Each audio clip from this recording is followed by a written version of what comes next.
નમસ્તે, હું શિવાની રાવલ।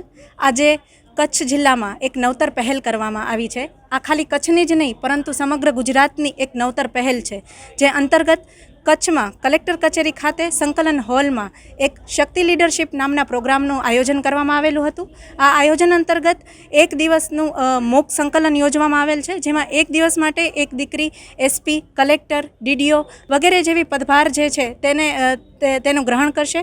સાથે સાથે તેમાં અમને મોક સંકલન કેવી રીતે ચાલે તે પણ અમને બતાવવામાં આવ્યું અને અમે આભારી છીએ કે આ કલેક્ટરશ્રીના સીધા માર્ગદર્શન હેઠળ આ કાર્યક્રમ યોજવામાં આવ્યો છે।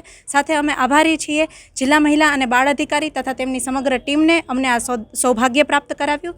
અમારી એવી જ એક્ઝેક્ટલી એન્ટ્રી થઈ છે, જેવી રીતે કલેક્ટરશ્રી, ડીડીઓશ્રી, આરએસસીશ્રી તેમની જેવી રીતે એન્ટ્રી થાય છે એવી જ અમારી એન્ટ્રી થઈ। અમને તેમની ગાડી પણ સોંપવામાં આવી અને એમાં જ અમને બેસાડીને અહીંયા લઈ આવ્યા। અમે ખરેખર અમને એક્સાઇટમેન્ટ પણ થયો છે, સાથે સાથે એવું મોટિવેશન પણ મળે છે કે યુપીએસસી જીપીએસસીની તૈયારી કરવી જોઈએ અને સાચે એવી પ્રાર્થના છે ભગવાનને કે હું પણ એક દિવસ સાચે કલેક્ટરશ્રીની ગાડીમાં બેસી અને આ સમગ્ર કચ્છ જિલ્લાનો જે પદભાર છે તેમનું કાર્ય જે છે સંચાલન હું સંભાળું। નમસ્કાર, હું જિલ્લા મહિલા અને બાળ અધિકારી કચ્છ। આજે આપણે જે 1 થી 8 ઓગસ્ટ છે એ સમગ્ર ગુજરાતમાં નારી વંદન ઉત્સવની ઉજવણી થઈ રહી છે। અલગ અલગ દિવસો વાઇઝ અલગ અલગ દિવસની થીમ આધારિત ઉજવણી થાય છે। આજે આપણો જે મહિલા નેતૃત્વ દિવસ છે એના અંતર્ગત આપણે કચ્છ જિલ્લામાં શક્તિ લીડરશિપ એટલે કે મોક સંકલનનું આયોજન કર્યું છે અને આપ સૌને જણાવતા મને આનંદ થાય છે કે જે મોક સંકલન છે એ સમગ્ર ગુજરાતમાં પ્રથમવાર થઈ રહ્યું છે। આ કાર્યક્રમ છે એ આખા ગુજરાતમાં ક્યાંય થયો નથી, પહેલી જ વખત આ કાર્યક્રમ થાય છે અને માનનીય જિલ્લા કલેક્ટરશ્રીના સીધા માર્ગદર્શન હેઠળ આપણો આ કાર્યક્રમ થાય છે। આ કાર્યક્રમમાં ટોટલ 106 જેટલી દીકરીઓએ ભાગ લીધો છે અને દરેક દીકરીઓને જે સંકલનના અધિકારીઓનો જે હોદ્દા હોય છે એ અલગ અલગ હોદ્દા પણ ફાળવવામાં આવેલા છે અને આપણા માટે આનંદની વાત એ છે કે આપણા જે વહીવટી અધિકારીઓ છે, જેવી રીતે કલેક્ટરશ્રી છે તો એ કલેક્ટરશ્રીને એમની જ ગાડી આપવામાં આવી છે, ડીડીઓશ્રી છે તો એમને એમની જ ગાડી આપવામાં આવી છે, એસપી સરે દીકરીને એમની જ ગાડી આપી છે, મંત્રીશ્રીને મંત્રી પ્રમાણે પ્રોટોકોલ છે, તો દરેક દીકરીઓને પ્રોટોકોલ પ્રમાણે વાહનો ફાળવવામાં આવ્યા છે અને સાચા અર્થમાં આપણે કહીએ તો જે મહિલા નેતૃત્વ દિવસની ઉજવણી છે એ આજે આપણે સાકાર થઈ કહી શકાય આપણે। જય હિન્દ, મારું નામ નાકર વિધિ વિજયભાઈ છે અને હું મસ્કા ગામની છું।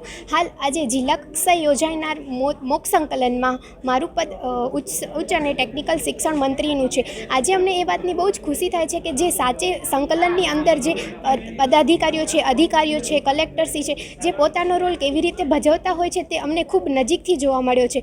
તે બદલ હું જિલ્લા મહિલા અને બાળ વિભાગનું ખૂબ આભાર માનું છું। સાથે સાથે તેની અંદર જે અધિકારીઓએ પોતાનો ભાગ ભજવ્યો છે તેના માટે પણ હું તેમની ખૂબ ખૂબ આભારી છું અને સાથે સાથે જે અમારી એન્ટ્રી છે તે પણ એક પ્રોટોકોલ પ્રમાણે જે અધિકારીઓની એન્ટ્રી થતી હોય એ જ રીતે અમારી એન્ટ્રી કરાવવામાં આવી છે। મારું નામ છે બોરા કોમલ અને આજે છે મોક સંમેલનનું સંકલનનું આયોજન કરવામાં આવ્યું છે, જેમાં નારી વંદના જે સપ્તાહ ઉજવવામાં આવે છે। હવે બહુ મહત્ત્વની વાત એ છે કે એક દિવસ માટે મને સાંસદશ્રી તરીકે નિમણૂક કરવામાં આવ્યા છે, તે દરેક મહિલાઓને કાંઈક ને કાંઈક એવો હોદ્દો મળ્યો છે કે પદ અધિકારી હોય, કલેક્ટરશ્રી હોય, ધારાસભ્યશ્રી હોય, દરેકને હોદ્દો મળ્યો છે અને દરેક મહિલાઓને મળ્યો છે। તો આ એક ખૂબ જ સરસ આયોજન છે અને હું એવું કહીશ કે આ આયોજન થવા જોઈએ જેથી મહિલાઓને પણ એક રીતે કંઈક સમજવા મળે। સાંસદ તરીકે આજે છે સગર્ભા જે મહિલાઓ હોય છે એમને કીટનું વિતરણ, પોષણ કીટનું વિતરણ હોય છે એ માટે ચર્ચા કરવાના છીએ અને સ્ટડીને રિલેટેડ, શિક્ષણને રિલેટેડ પણ ચર્ચા થવાની છે।